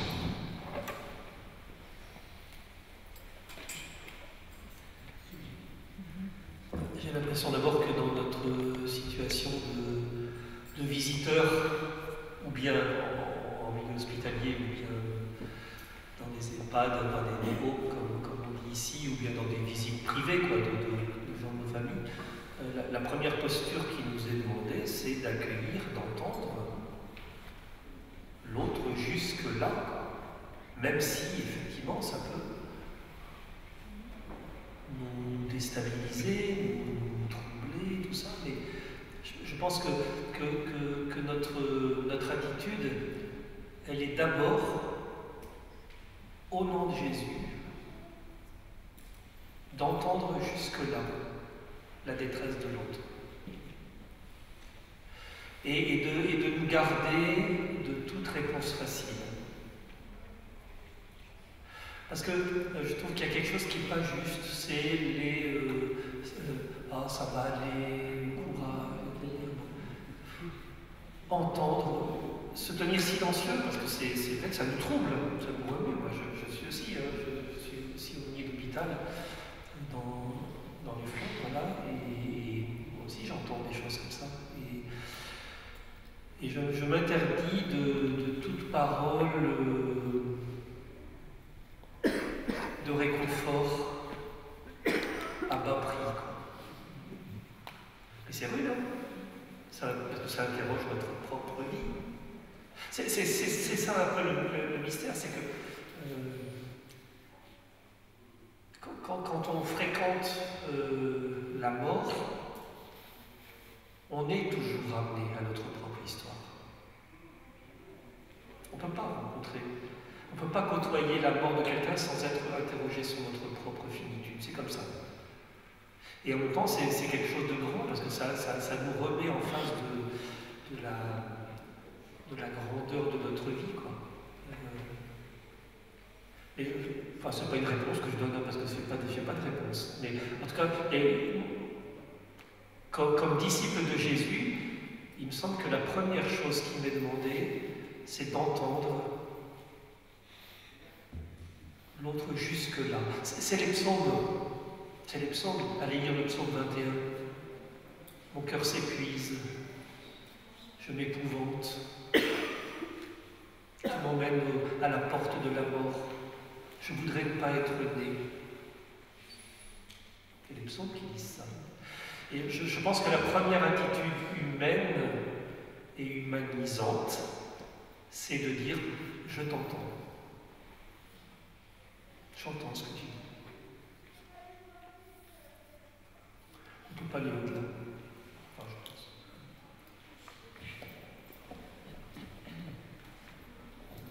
Ça ne répond pas à la question. Une autre intervention? Ça serait trop simple qu'il y ait une réponse. Ça serait tellement simple. Mais la vie, elle n'est pas simple. Ah, si elle est simple, elle est difficile.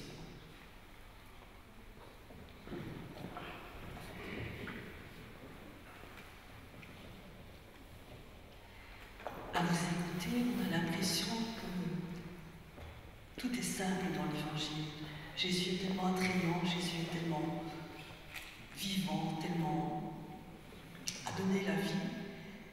Et moi je reconnais, quand je lis l'Évangile, j'ai beaucoup de mal à percevoir cette dimension de vie, de don total.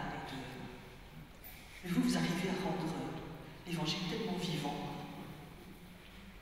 Je me sens très pauvre à vous écouter et je me dis, chapeau, merci. Il faut commencer par désapprendre l'Évangile. Il ne s'agit pas d'apprendre, il s'agit de désapprendre l'Évangile. Il s'agit avant tout d'aborder l'Évangile avec un regard décapé des 1000 trucs qu'on a entendus et des 1000 corsets qu'on nous a mis. C'est comme ça qu'il faut lire, c'est ça qu'il faut penser. On a été corsetés, hein. On a été corsetés. Or, l'Évangile, moi je crois, vous avez dit le mot simple, et je crois que l'Évangile est simple. Je crois qu'il y a une simplicité d'être chez Jésus qui est déconcertante. Je ne dis pas que l'Évangile est facile à vivre, ça sûrement pas. Ça sûrement pas. Je crois que Jésus, il est foncièrement simple parce qu'il sait que la vie, elle tient à peu. Des fils, des frères. Ça tient là, quoi. Alors après, il faut déployer ça dans le quotidien de nos existences, et là, on a un peu discuté, et alors, on a des difficultés à vivre. Je crois qu'effectivement, l'Évangile est difficile à vivre, et c'est aussi pour ça qu'on a besoin d'être avec d'autres, et de nous aider à simplifier notre vie, quoi.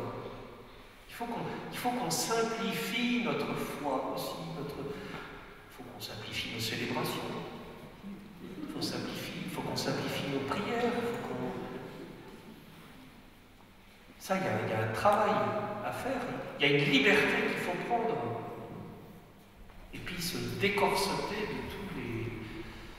Pas pour faire n'importe quoi, c'est pas ça du tout que je veux dire, hein. C'est que l'Évangile ne nous invite pas à vivre n'importe quoi. Mais il y a une simplicité, voilà, devenir humain à la mode, à la manière de Jésus. Quoi. Je pense que Jésus est celui qui incarne dans son être la plus profonde humanité. On dit, il y a un psaume qui dit, alors les chrétiens disent, ah ben ça parlait de Jésus, ça. Il y a un psaume dans lequel on dit, tu es le plus beau des enfants de l'homme. Il y a un psaume, je crois vraiment que Jésus, il a dans son être quelque chose de, il n'y a pas plus humain que lui, quoi. Et c'est une bonne nouvelle, parce que moi qui suis disciple, et vous qui essayez sans doute de l'être aussi, eh bien on est appelé à cette qualité d'existence-là, quoi. Alors après, on n'y arrive pas tout seul, parce que nous on est compliqués, parce que nous on est un peu, on est fragile, et puis on est conditionné, et puis on est, bon, il y a notre part de responsabilité, mais il y a aussi toutes les pressions autour de nous, et tout le travail de l'Église, et c'est ça l'Église, on est là pour essayer ensemble de devenir des disciples de Jésus. Et étant disciple de Jésus, eh bien on est donné à d'autres. C'est Madeleine Delbrel qui, je disais ça avec un autre groupe hier.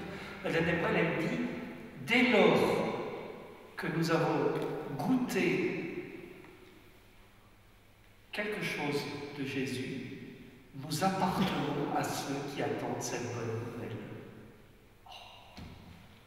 Dès lors que nous avons goûté la parole de Dieu, nous appartenons à ceux qui attendent cette bonne nouvelle.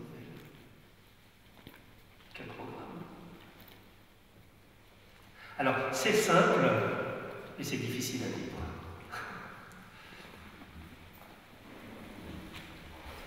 Allez, on va continuer un peu notre réflexion.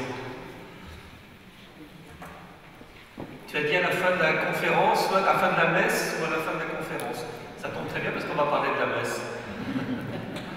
Parce que je crois qu'il y a un lien très fort entre la visite aux malades, aux personnes fragilisées par la vie, par la maladie, et l'Eucharistie. Quelquefois, on a l'impression que on fait les visites, voilà, et puis après, on passe à la messe. Comme si c'était deux choses qui étaient finalement séparées. Or, l'Eucharistie n'est pas un petit rituel qu'on célèbre parce qu'il faut célébrer la messe. L'Eucharistie, c'est beaucoup plus grand et beaucoup plus intégré à ce qui fait notre mission et notre vie. Et je voudrais vous parler un petit peu de ça maintenant, d'autant plus que tout à l'heure on va célébrer l'Eucharistie et qu'elle n'est sûrement pas étrangère à ce que nous nous sommes dit depuis le début de cette rencontre. Vous savez qu'au cœur de la célébration de l'Eucharistie, au cœur de la prière eucharistique, il y a cette prière de la consécration, où on dit que Jésus prit du pain, il le bénit, il le rompit et il le donna à ses disciples. Il y a 4 verbes qui sont au cœur de cette prière de la consécration, de la prière eucharistique. Et puis, juste après ça, on dit, enfin Jésus disait, vous ferez tout cela en mémoire de moi. Et nous, souvent, on a pensé qu'il disait, vous irez célébrer la messe en mémoire de moi. Jésus n'a pas dit, vous ferez la messe en mémoire de moi, c'est pas ça qu'il a dit Jésus. Il a dit, vous vivrez toute votre vie en mémoire de moi. Vous irez vivre vos amitiés, vos amours en mémoire de moi. Vous irez travailler le lundi matin en mémoire de moi. Et vous vous reposerez le samedi et le dimanche en mémoire de moi. Et quand vous irez visiter des malades, quand vous irez dans les homes, quand vous irez rendre... vous vivrez cela en mémoire de moi. Et quand vous ferez la fête avec des amis, vous ferez cela en mémoire de moi. Et quand vous trinquerez à la vie, vous trinquerez en mémoire de moi. L'Eucharistie, elle est infiniment plus grande que nos petites célébrations du dimanche matin et du samedi à 5 heures.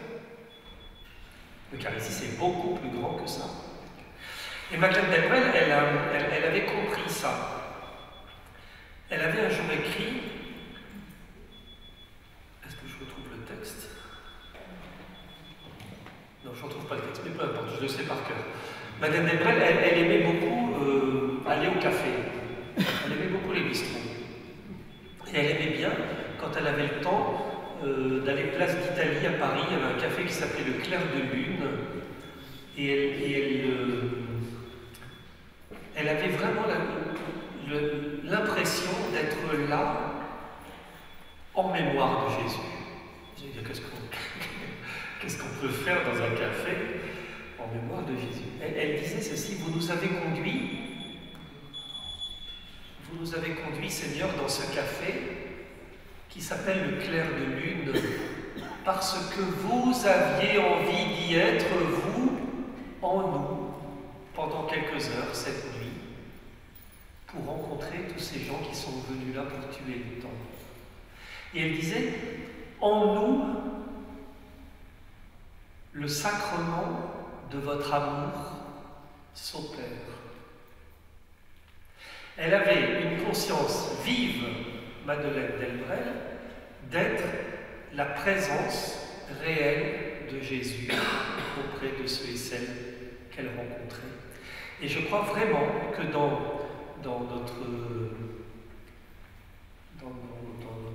nos visites, dans des homes, dans des hôpitaux, chez les particuliers, dès lors que nous rencontrons quelqu'un, nous devenons pour lui la réelle présence de Jésus. Nous sommes le Christ qui s'approche.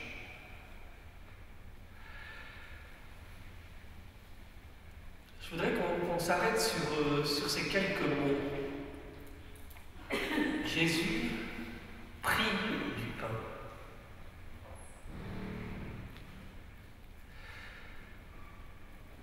Peut-être que le sacrement de l'Eucharistie, il nous rappelle que nous, à un moment de notre vie, nous avons été pris. À un moment de notre vie, nous avons été touchés par la parole de Jésus.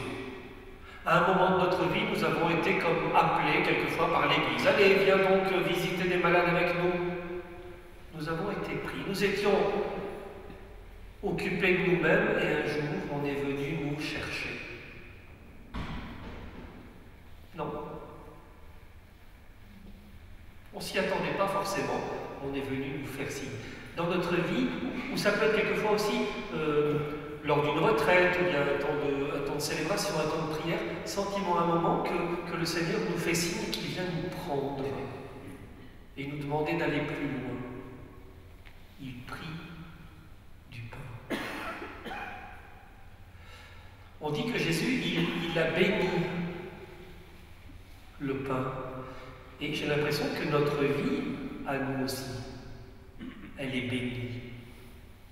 Parce qu'on ne serait pas là cet après-midi si on n'avait pas eu le sentiment à un moment ou à un autre de notre vie que le Seigneur il était avec nous, que le Seigneur il avait une présence dans notre vie. On ne serait pas là, moi je ne serais pas ici à venir vous parler à tourner si je n'avais pas le sentiment profond qu'à un moment de ma vie j'ai été pris et que je suis béni par lui. Il n'y a pas de vie maudite. Il n'y a pas de vie maudite. Il n'y a pas de personne abandonnée de Dieu. Ça, c'est la foi profonde des chrétiens. Croire que toute vie, elle est accompagnée par le Seigneur. Ça ne veut pas dire que le Seigneur, il est celui qui règle les problèmes.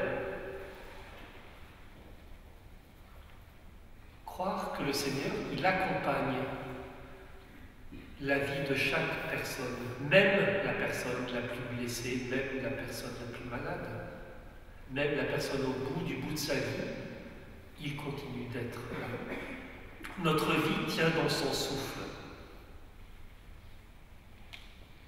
Il prit du pain, il le bénit. Un peu comme les disciples qui ont été pris. Pierre, Jacques, Jean, André, Simon, ils ont été pris. Ils étaient pécheurs, ils avaient leur boulot. Un jour, le Seigneur est venu les chercher, il est venu les prendre. Et ces hommes-là, en acceptant de suivre, ils ont été bénis par lui, parce qu'ils ont eu la chance d'être avec lui, de manger avec lui, de parler avec lui, de voir ce qu'il faisait, d'être témoin de sa facilité, de son bonheur à prendre soin des gens. Ils ont été pris, ils ont été bénis, comme nous avons été pris et comme nous sommes bénis. Mais à certaines heures, ils ont été rompus. Parce que les choses n'ont pas toujours tourné comme ils voulaient. Et quelquefois, dans notre vie, on a le sentiment d'être rompu. On a quelquefois le sentiment d'être rompu. La vie ne se déroule pas exactement comme on l'aurait envisagé. Moi, je suis surpris, quelqu'un me disait tout à l'heure, c'est dommage, parce que j'ai le sentiment que j'ai raté des choses, parce que mes enfants, ils vont plus à la messe, mais bon. On est rompu par des choses comme ça. Dans notre vie, on est quelquefois rompu. Quelquefois, dans notre vie, il nous arrive des trucs qu'on n'avait pas prévus. Il y a des tuiles qui nous tombent sur la tête, comme on dit. Un peu comme les disciples. Même chose, quand ils sont avec Jésus et qu'ils le voient, à certains moments, ils s'aperçoivent que le vent tourne. Et ils sentent bien que Jésus va finalement être arrêté et condamné et mis à mort. Il prit du pain, il le bénit, il le rompit. Parce que notre vie, elle est quelquefois rompue. Et puis, le quatrième verbe de Jésus dans institution de l'Eucharistie, comme on dit, c'est il le donna à ses disciples. Et les disciples, quand on les regarde, ce sont des hommes qui ont été donnés à d'autres. Et peut-être que le propre de notre vie, notre vocation profonde, si nous avons été pris, si nous avons été bénis, si quelquefois il nous arrive d'être rompus, notre vocation profonde, c'est d'être donné. Alors ici, on arrive au cœur du mystère eucharistique. La condition des disciples de Jésus, c'est que leur vie, finalement, devienne une Eucharistie. Il ne s'agit plus tant de faire la messe, d'aller à la messe, que de devenir Eucharistie, de consentir à être pris, à être béni, à être rompu et à être donné. Parce que c'est ça le vrai de la vie. Et si vous prenez un peu le temps de relire votre existence, ben vous allez vous apercevoir qu'il y a des moments comme ça où vous avez été rompu, ça ne se passait pas comme vous vouliez, vous avez été pris, vous avez été dérouté, vous avez été entraîné plus loin que là où vous vouliez aller, vous avez été béni, parce qu'il y a tous, on a tous goûté des heures de bénédiction. Et puis, à certaines heures de notre vie, on découvre qu'on est donné. Et je trouve que ça, c'est vraiment important. À chaque fois qu'on célèbre l'Eucharistie, de se rappeler que c'est ça qu'on célèbre. C'est pas simplement la petite messe. Quand on célèbre la messe, on ne joue pas à la dinette. C'est pas une dinette, la messe. Quand on prend le pain, on dit que ce pain, il est le signe, le fruit du travail, le fruit de la création et le fruit du travail de l'homme. Le pain qui est présenté pour l'Eucharistie, ce n'est rien d'autre que le signe de nos vies, prise, bénie, rompue et faite pour être donnée. Le pain qu'on présente, c'est le fruit de la création, c'est le fruit du travail de l'homme, mais c'est aussi le signe de nos joies, de nos soucis, de nos inquiétudes, c'est le signe des gens avec qui on fait des bouts de chemin. Le vin qu'on présente, c'est le fruit de la vigne et du travail de l'homme. Ce vin, c'est le vin des fêtes, c'est le vin des noces, c'est le vin qu'on boit quand on est avec des amis et qui fait bon faire la fête, mais c'est aussi le vin qui est un peu le signe des larmes de la vie, parce qu'il n'y a pas de vie sans larmes. Et quand, dans l'Eucharistie, on présente à Dieu, dans ce beau geste de l'offertoire, ce pain, eh bien, on ne fait rien d'autre que dire à Dieu, regarde, c'est ça que nous te présentons. Nous te présentons notre vie, dans tout ce qu'elle est, sans rien laisser de côté. Nous te présentons la grandeur, la hauteur, la profondeur, la largeur de notre vie. C'est ça que nous te présentons. Et quand on entend, au moment de la prière eucharistique, quand on se souvient des paroles de Jésus, qui dit « Ça, c'est mon corps ». Autrement dit, ça, c'est tout moi. À chaque fois qu'on célèbre l'Eucharistie, c'est ça qui se passe. C'est que nos vies sont certifiées par le Christ, qui nous dit, votre vie, ça c'est tout moi. Je me mêle intimement à votre histoire et voilà que vous devenez ce que je suis. C'est quelque chose comme ça, l'Eucharistie, me semble-t-il. Et quand on présente le vin et qu'on entend le Christ nous dire « ça c'est mon sang », c'est pas mon hémoglobine. Il dit pas « ça c'est mon hémoglobine », il dit « c'est mon sang ». Le sang, c'est la vie. Vos fêtes et vos larmes, ça c'est tout moi. Autrement dit, moi je me mêle à votre histoire. Et je deviens et vous devenez ce que je suis. C'est le signe d'une alliance nouvelle et éternelle. Moi, je me mêle intimement à votre histoire et vous devenez ce que je suis, vous devenez pour d'autres ma présence. Et le signe de cette alliance, il se trouve dans le pain et le vin qu'on a consacré et qu'on consomme et qu'on garde précieusement après. Vous voyez, hein, ça veut dire que lorsque nous célébrons l'Eucharistie, il faudrait qu'on prenne le temps, mais on est toujours pressé. Il faudrait qu'on prenne le temps, quand on célèbre l'Eucharistie, de penser à ce pain et ce vin et de projeter sur ce pain et ce vin nos rencontres, nos visites avec des malades, notre vie de famille, nos visites avec des amis, nos joies, nos soucis, nos inquiétudes et tout ça. Et que nous disions au Seigneur, ben voilà, j'ai que ça à t'offrir, quoi. J'ai que ça à t'offrir. Non, j'ai pas que ça, j'ai tout ça à t'offrir. J'ai tout ça à t'offrir.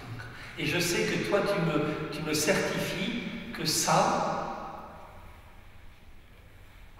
tu t'en mêles. Tu t'en mêles. Et ma vie devient la tienne. Alors on peut repartir ensuite pour être cette présence de Jésus.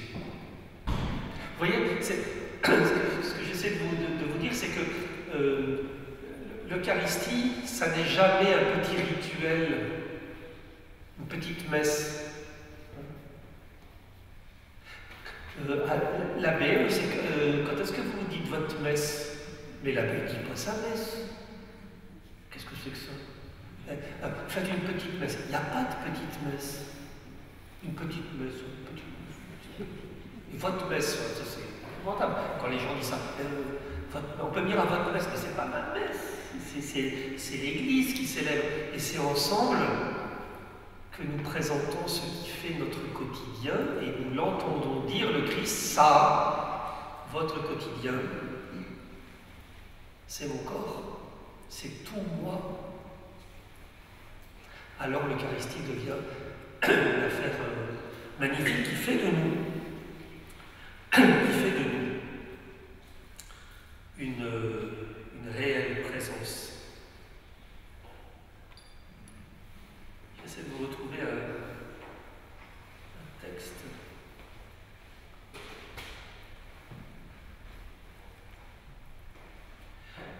Madeleine Desbrel, elle avait vraiment ce sentiment quand elle allait visiter des gens. Alors elle ne faisait pas des visites à l'hôpital, Madeleine Desbrel, mais elle était assistante sociale, donc elle allait rendre beaucoup de visites. Elle aimait beaucoup aller chez les gens, sur leur terrain. Elle ne faisait pas venir les gens en permanence. Elle avait le goût d'aller chez l'autre. Et quand nous allons visiter une personne dans un home ou bien dans un hôpital, nous entrons chez lui dans son domaine. Nous sommes chez la personne, nous ne sommes pas en terrain conquis, nous ne sommes pas chez nous. Nous ne sommes pas chez nous, nous allons rencontrer l'autre dans son lieu de vie. Madeleine, elle avait vraiment ce sentiment-là quand elle était avec les gens, oui, d'être cette présence de Jésus.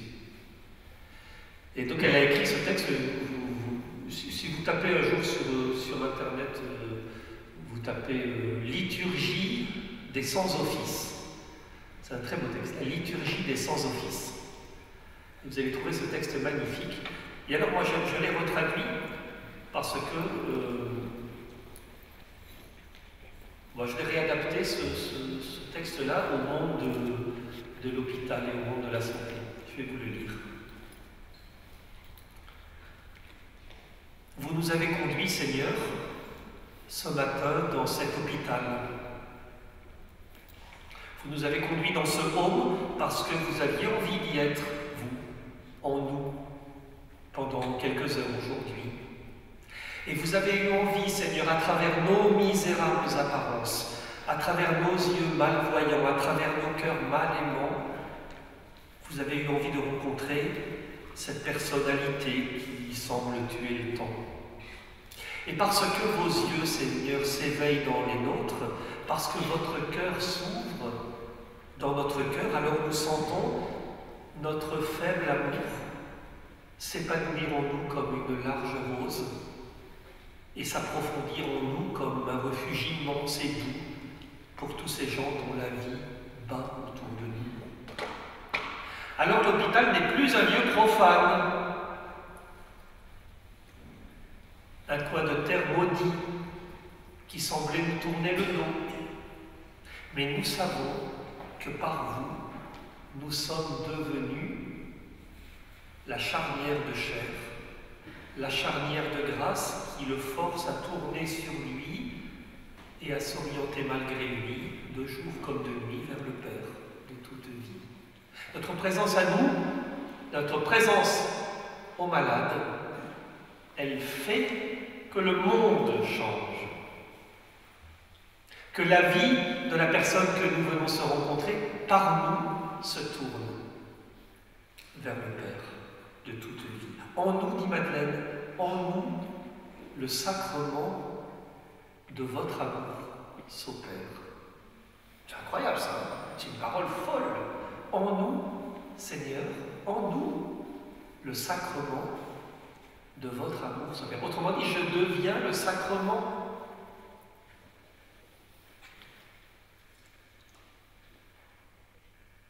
Nous nous lions à vous, Seigneur, avec toute la force de notre foi qui est fragilisée par la souffrance humaine.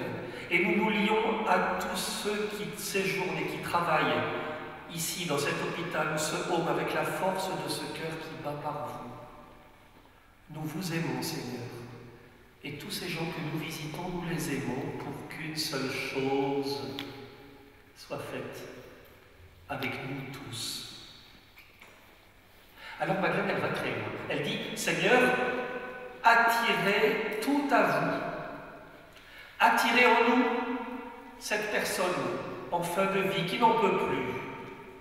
Et ce vieux monsieur qui oublie l'endroit où il est et qui attend devant une fenêtre fermée une visite improbable. Attirez en nous cette jeune infirmière qui va de chambre en chambre, d'un pas toujours pressé, et puis cette aide-soignant qui remonte pour la 4e fois, en souriant encore, l'oreiller d'un malade qui se plaint d'inconfort. Attirez en nous cette secrétaire qui fait face à l'angoisse d'une famille rappelée en urgence. Attirez en nous ce médecin aux airs de professeur qui descend l'escalier entouré d'une cour d'étudiants qui sont là pour apprendre. Attirez aussi en nous tous ces gens qui n'ont plus d'âge, esselés dans la grande salle de leur home et qui sont là seulement pour ne pas être ailleurs. Attirez-les en nous, Seigneur, pour qu'ils vous y rencontrent. Attirez-les en nous pour qu'ils vous y rencontrent. Vous vous rendez compte là, cette parole, attirez-les en nous, Seigneur, pour qu'ils vous y rencontrent. Vous qui seul avez le droit d'avoir pitié.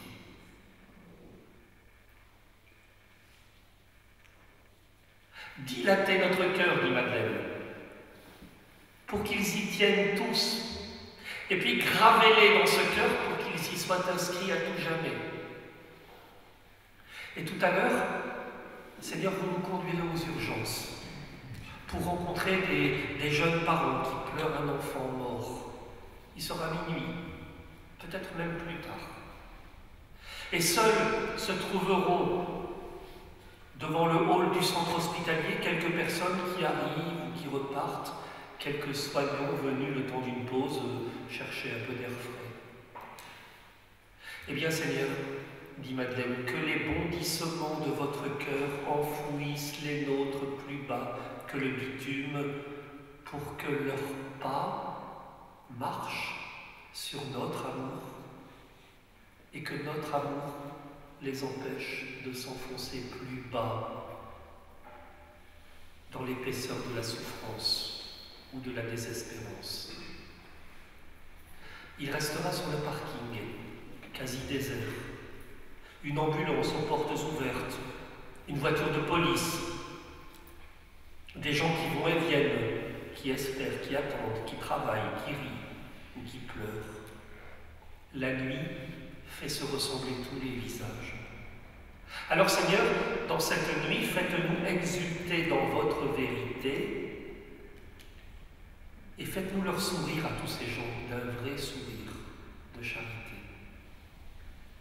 Et plus tard, nous montrons, dit Madeleine, dans le dernier métro, dans les chambres du grand navire, resteront des malades qui ne trouvent pas sommeil, dans les couloirs des soignants fatigués et dans les salles d'opération des chirurgiens tenaces. Ils porteront marqué sur eux un mystère mêlé de souffrance et de mort et de vie. Et dans la salle de travail de la maternité, des petits-enfants seront mis à jour devant les regards étonnés de leurs parents, d'une sage-femme qui s'émerveille encore, et dans les bureaux désertés de l'administration, des hommes et des femmes de ménage veilleront à ce que demain, un jour nouveau puisse commencer. Et nos cœurs, Seigneur, nos cœurs iront toujours s'élargissant. Nos cœurs, Seigneur, seront toujours plus lourds du poids des multiples rencontres. Nos cœurs seront toujours plus lourds du poids de votre amour. Nos cœurs seront pétris de vous, Seigneur, et ils seront peuplés de nos frères les hommes. Et si certains doivent aller de maison en maison pour rencontrer leurs frères malades ou handicapés et les soulever vers le ciel, d'autres doivent s'enfoncer dans l'hôpital, dans les halls, pour se hisser, mais avec eux au même ciel. Dans le creux de la vie des malades, des soignants, des gens fragiles, vous fixez aux aumôniers, aux visiteurs, aux bénévoles un rendez-vous. Un rendez-vous. Confrontés à la souffrance humaine, aux larmes et aux espoirs d'une vie meilleure, ils vivent avec vous un ciel qui les tire et qui quelquefois les écartèle. Et pendant que, en eux, vous continuez à visiter cet hôpital et ces maisons avec vous, ils grimpent au ciel. Ils sont voués à une assomption pesante, engainés dans la souffrance, saisis par l'espérance et brûlés, Seigneur, par votre humanité. Liés à tous, liés à vous, chargés d'entraîner ce petit monde dans la vie éternelle. Voilà, c'est un texte évidemment réécrit. Madeleine, elle ne parlait pas de l'hôpital, elle parlait de ce café. Elle parlait du guitariste, de l'accordéoniste, du buveur. Et j'ai voulu réécrire un peu ce texte parce qu'il me semble vraiment que c'est ça le mystère de notre service que nous rendons dans l'Église, pour l'Église, auprès de nos frères malades. Nous devenons la charnière de la grâce. Et puis nous permettons aussi à ceux et celles que nous rencontrons, par notre présence, par notre qualité de présence, par le être là, par notre capacité d'écoute, par notre capacité d'approcher simplement de la vie des gens, par notre capacité de ne pas maintenir les gens, de ne pas capter les gens pour nous, nous leur apprenons une chose essentielle, c'est que dans toute vie, même la plus souffrante, il y a une autre vie qui se cache. Il y a des amis qui m'ont un jour offert ce petit livre. C'était suite à une petite causerie que j'avais fait un peu sur ce sujet-là. Et ils m'ont dit, mais tiens, prends un peu ce livre. Parce que notre vie, c'est un peu comme un livre. On dit ça parfois. Tout ce qui m'arrive, je pourrais écrire un roman. Vous dites jamais ça?